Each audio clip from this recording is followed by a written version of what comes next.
श्री स्वामी समर्थ. माझ्या सगळ्या गोडताईंचं, मैत्रिणींचं आणि स्वामी भक्तांचं माझ्या या यूट्यूब चॅनलमध्ये मनापासून स्वागत आहे.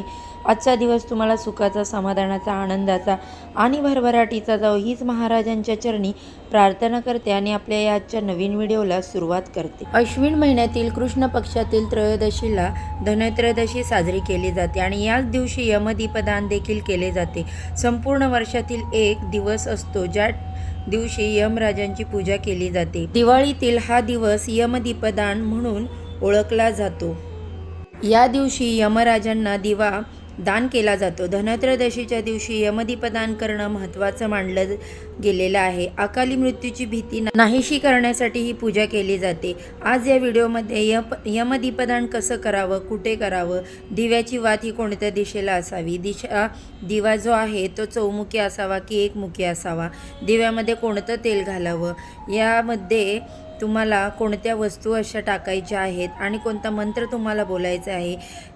त्याच दिवशी दिव्याच्या सगळी माहिती, तसेच दुसऱ्या दिवशी या दिव्याचं विसर्जन कसं करायचं ही संपूर्ण माहिती मी शेअर करणार आहे. त्यामुळे व्हिडिओ स्किप न करता शेवटपर्यंत नक्की बघा. चॅनेलवरती जर पहिल्यांदा नवीन आला असाल तर नक्की सबस्क्राईब करा चॅनेलला आणि असेच नवनवीन माहितीपूर्व व्हिडिओ पाहण्यासाठी बेल आयकॉनला देखील क्लिक करा, ज्यामुळे जेव्हा पण मी नवीन व्हिडिओ अपलोड करेन त्याचं नोटिफिकेशन अगदी सहजपर्यंत तुमच्यापर्यंत पोहोचेल आणि तुम्ही एक पण व्हिडिओ मिस करणार नाही. तर बघा, धनत्रयोदशीच्या दिवशी दीपदान करण्यामागे स्वतः यमराजांनी असे सांगितले आहे की आपण सर्वजण कर्तव्याला बांधले आहोत. मृत्यू अटळ आहे, जो कोणीही थांबवू शकत नाही. परंतु जी व्यक्ती अश्विन कृष्ण त्रयोदशी धन्वंतरीची पूजा झाल्यानंतर आत्मज्योतीचं रक्षणार्थ मला हे दीपदान करते, त्यांना अकाली मृत्यू येणार नाही. म्हणून ही जी काही कथा आहे ती पडताळत राहण्यापेक्षा आपण जर श्रद्धेने यमदेवतांना मनापासून ती पूजा अर्चा केली आणि हा जो यमदीपदानाचा जो दिवा आहे तो त्यांना अर्पण केला तर नक्कीच याचे आपल्याला फायदे चांगलेच मिळतील. यात काहीही शंका नाही. कोणती धन्वंतरी देवाची आपल्याला पूजा करायची आहे. तसेच यमदान कोणी करावं तर घरातील कोणतीही कर्ती स्त्री यमदीपदान करू शकते किंवा घरातील कर्ता पुरुष जो आहे तो देखील यमदीपदान करू शकतो, तरीही चालेल. पण यमदीपदान करत असताना कुटुंबातील सर्व सदस्यांनी तिथे उपस्थित असावं. धन्वंतरी देवाचे पूजन केल्यानंतर मग आपल्याला यमदीपदान करायचं असतं. तर त्यासाठी आपल्याला थोडीशी कणिक म्हणजेच गव्हाचं पीठ घ्यायचं आहे. त्यामध्ये चिमूटभर हळद टाकायची आहे, मीठ टाकायचं नाही आणि त्यात आपल्याला पाणी टाकून एक गोळा तयार करायचा आहे आणि त्याचे आपल्याला 3 भाग करायचे आहेत. त्याच्यामधील 2 जे भाग आहेत त्याचे छोटे छोटे आपल्याला मुटके तयार करायचे आहे आणि सगळ्यात आपण जो तिसरा भाग घेतला आहे तो सर्वात जरा मोठा घ्यायचा आणि त्याचा आपल्याला एक दिवा तयार करायचा आहे. अशा प्रकारे आपल्याला हा दिवा तयार करून घ्यायचा आहे. तुमच्याकडे जर चौमुखी दिवा तयार करत असेल तर तुम्ही त्या प्रकारे करू शकता. पण तुम्ही चौमुखी जरी दिवा केला तर त्याला 4 टोकं देऊ शकता किंवा त्याला 4 मुख तयार करू शकता आणि मगच वेगवेगळ्या वाती घेऊन या दिवा प्रज्वलित करायचा आहे. तसेच आमच्याकडे बघा अशी पद्धत आहे, ज्या पद्धतीने आम्ही हा दिवा तयार करतो म्हणजे एकमुखीच दिवा तयार करतो. हा दिवा तयार केल्यानंतर हा दिवा अशा प्रकारे तुम्ही ठेवायचं आहे की त्याचं जे तोंड आहे ते दक्षिणेला होईल. यमदीपदान हे करताना आपल्याला सर्वात प्रथम दिव्याला आसन द्यायचं आहे. मग आपल्याला इथे काय करायचं आहे, नागवेलीची पानं घ्यायची आहेत. ती नसली तरी चालतील, पण दिवा असाच खाली ठेवू नका. तर त्याला तुम्ही एक छोटीशी प्लेट घ्या, त्याच्यावरती तांदूळ ठेवा आणि त्या तांदळावरती हळदी कुंकू वाहून घ्या व त्यावरती तुम्हाला तो दिवा प्रज्वलित करायचा आहे किंवा ठेवायचा आहे. बघा, आता हा दिवा आपल्याला आपल्या घराच्या बाहेर ठेवायचा आहे किंवा आपल्या व्यवसायाच्या ठिकाणी, आपण जिथे धनाची पूजा, यमदेव दीपदान यातून व्यवहार आणि अध्यात्मयाचा सुरेख संगम साधला जातो. ज्यांचा छोटासा व्यवसाय आहे, जसं की एखादं दुकान असेल, वर्कशॉप असेल किंवा फॅक्टरी असेल, त्यांनीसुद्धा त्यांच्या व्यवसायाच्या ठिकाणी असं दीपदान आवर्जून करायचं आहे. दीपदानासाठी तयार केलेल्या दिव्यामध्ये नेमकं तेल कोणतं घालावं, कारण देवासमोर जो आपण दिवा प्रज्वलित करतो मग तेच तेल तुम्ही वापरणार आहात का, तर नाही, त्या तेलाचा वापर करायचा नाही. तर त्यापेक्षा तुम्ही जर रोज खाण्यासाठी जे तेल वापरता ते वापरलं तरी देखील चालेल. ज्यावेळेस आपण यमदीपदान करतो त्यावेळेस आपल्याला मोहरीच्या तेलाचा वापर करावा लागतो. आता तुमच्याकडे मोहरीचं तेल नसेल तर अशा वेळेस तुम्हाला कोणती अशी वस्तू यामध्ये घालायची आहे ही देखील मी व्हिडिओमध्ये पुढे शेअर करणारच आहे. त्यासोबत अकाल मृत्यू टाळण्यासाठी सुद्धा आपल्याला एक वस्तू या दिव्यामध्ये टाकायची आहे, ती देखील मी व्हिडिओमध्ये पुढे शेअर करणार आहे. तर मी एक मुखी दिवा इथे यमदीपदानासाठी बनवणार आहे. त्यासाठी मी जोडवात घेणार आहे. जोडवातीची एक वात तयार करायची आहे आणि ती तुम्हाला या दिव्यामध्ये घालायची आहे. जर तुम्ही चौमुखी दिवा तयार करणार असाल तर तुम्हाला 4 जोडवाती घ्याव्या लागतील आणि त्या 4 जोडवातींची एक जोडवात करायची आणि प्रत्येक दिशेला एक एक वात तुम्हाला ठेवायची आहे. म्हणजे दिव्याचे जे 4 मुख आहेत त्या 4 मुखांवरती जोडवात ठेवायची आहे.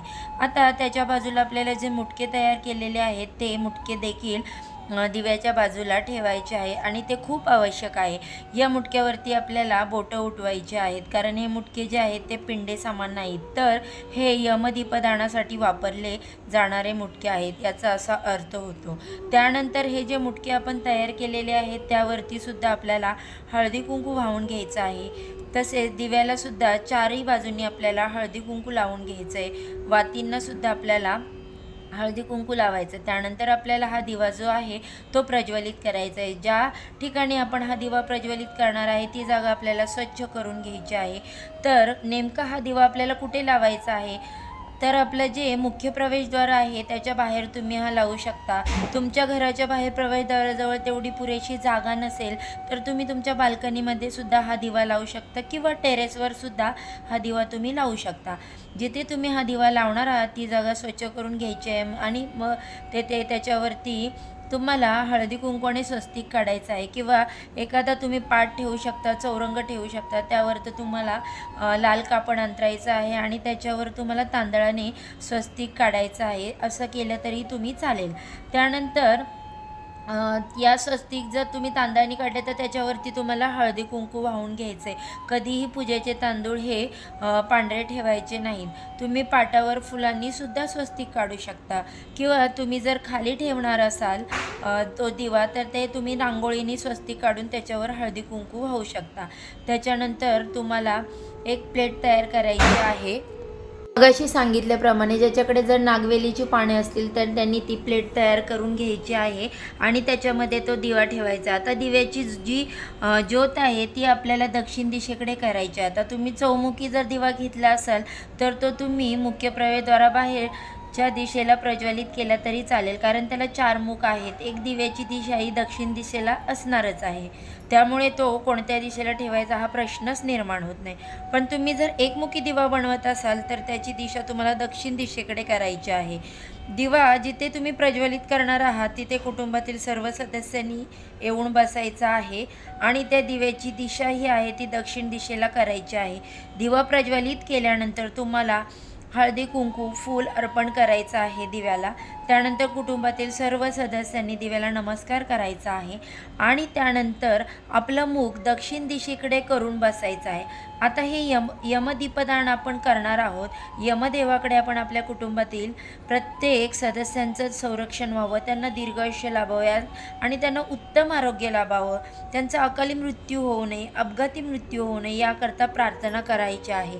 यासाठी या दिव्यामध्ये तुम्हाला मोहरीचं तेल टाकायचं आहे. पण मोहरीचं तेल ज्यांच्याकडे नाही त्यांनी चिमूटभर मोहरी या तेलामध्ये टाकायचे. त्याचसोबत तुम्हाला तुमच्या कुटुंबातील सर्व सदस्य कधीही अकाली मृत्यू होऊ नये, अपघाती मृत्यू होऊ नये यासाठी दिव्यामध्ये 1 रुपयाचं नाणं टाकायचं आहे. आता दिव्याची दिशा ही दक्षिणेकडेच असलेली पाहिजे. तर आपण दक्षिण दिशेकडे केलेली आहे. त्यानंतर आपल्याला देखील दक्षिणेकडेच तोंड करून बसायचं आहे. यमदेवाकडे आपल्याला प्रार्थना करायची आहे. त्यासाठी आपल्याला एक मंत्र पठण करायचा आहे.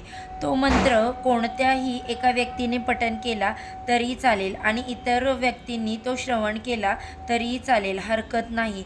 तर स्क्रीनवरती मी जो तुम्हाला मंत्र देणार आहे तो तुम्हाला मंत्र पठण करायचा आहे. तो एक वेळेसच मंत्र पठण करायचा. बघा, तो मंत्र असा आहे: मृत्यूना पाशदंडाभ्य कालेय श्यामाय सह त्रयोदशा दीपदानम सूर्यजप्रियंता ममः, असा हा मंत्र असणार आहे. तर तो तुम्हाला 1 वेळा पठण करायचा आहे.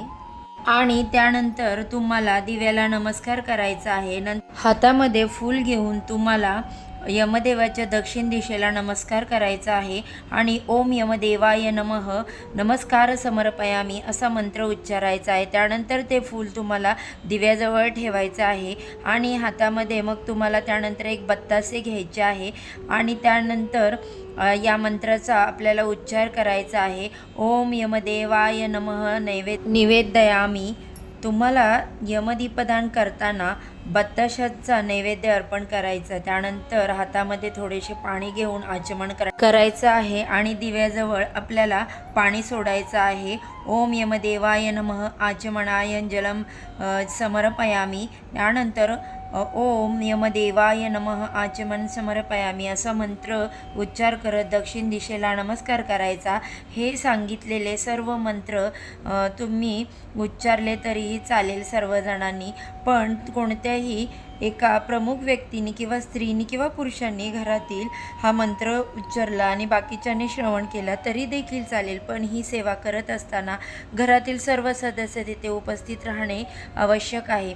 एखादी व्यक्ती जर घराबाहेर गेलेली असेल तर त्यांनी आल्यानंतर या दिशेला नमस्कार करायचा आहे. दक्षिण दिशेकडे तोंड करून आपल्या व आपल्या कुटुंबाचा दीर्घ आयुष्यासाठी प्रार्थना करायची आहे. आता धनत्रयोदशीची पूजा ही सायंकाळी 5:47 पासून सुरू होते ते 7:47 हा कालावधी असणार आहे. त्यानंतर आपल्याला यमदीपदान करायचं आहे, म्हणजे आपल्याला 8 नंतरच हे यमदीपदान करायचं आहे. यमदीपदान केल्यानंतर मग तुम्हाला घरात यायचं आहे. हा दिवा किती वेळ सुरू राहील तेवढा वेळ सुरू राहू द्या, त्याच्याकडे लक्ष द्यायची काही गरज नाही, कारण आपल्याला त्यानंतर दार बंद करून घ्यायचं आहे. दुसऱ्या दिवशी हा दिवा आपल्याला निर्माल्यामध्ये टाकून द्यायचा आहे. जर तुम्ही तो टेरेसवर ठेवला असाल तर त्याला एखादे पक्षी खाऊन घेतील. जर हा दिवा तुम्ही जर तुमच्या घराच्या बाहेर पुजलेला असाल तर तुम्ही तो निर्माल्यामध्ये टाकू शकता. असं म्हटलं जातं की काळ्या कुत्र्याने हा दिवा खावा, पण आता हे काळं कुत्रं कुठं मिळेल याचं काही शक्यता नाही, त्यामुळे हा दिवा निर्माल्यामध्ये टाकला तरीही चालेल. आता त्यानंतर जे बतासे आपण ठेवलेले होते नैवेद्यासाठी ते देखील तुम्हाला निर्माल्यामध्ये टाकायचे आहे. परत 1 रुपयाचा जो कॉईन घेतला होता आपण पूजेसाठी तो स्वच्छ धुवून तुम्हाला घराच्या बाहेर ठेवायचा आहे. त्यानंतर तुम्ही जर एखाद्या मंदिरात जाल तेव्हा तो त्या दानपेटीमध्ये कॉईन टाकून द्यायचा आहे. अशा प्रकारे आपल्याला धनत्रयोदशीच्या दिवशी यमदीपदान करायचं आहे. यमदीपदान केल्यानंतर आपल्या कुटुंबाला आयुरारोग्य लागतं. आपल्या घरात कोणतेही अकाली मृत्यू अपघात मृत्यू होत नाही, एवढा हा प्रभावी उपाय आहे किंवा सेवा आहे. तर ही सेवा तुम्हाला नक्की करायची आहे, ही माझी खरंच कळकळीची विनंती आहे. तर तुम्ही नक्की याचा अनुभव घेऊन बघा. चला तर मग आजचा व्हिडिओ इथेच संपवते. आजची सेवा श्री स्वामीच्या समर्थांच्या चरणी अर्पण करते. उद्या अशाच छानशा व्हिडिओबरोबर छानशा माहितीबरोबर पुन्हा भेटूया. सर्वांना श्री स्वामी समर्थ.